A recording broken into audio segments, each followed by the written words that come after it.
Rolling planks are a great way to improve transverse rotational stability. So that's one of the mechanisms for disc injuries, is that we have this buckling moment and this over-rotation that insults the annular fibers of the disc. So I see these done incorrectly all the time.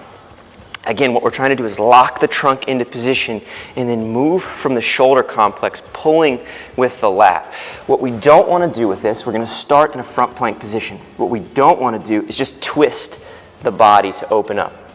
Instead, what we want to do is lock everything into position and then pull down with the lat, keeping this as a unit. This moves through as a unit and closes as a unit. We can use different movement tempos with this. Sometimes I like to have athletes move very slowly and control the movement, but we can be a little athletic with this as well and lock this in and move with some explosion.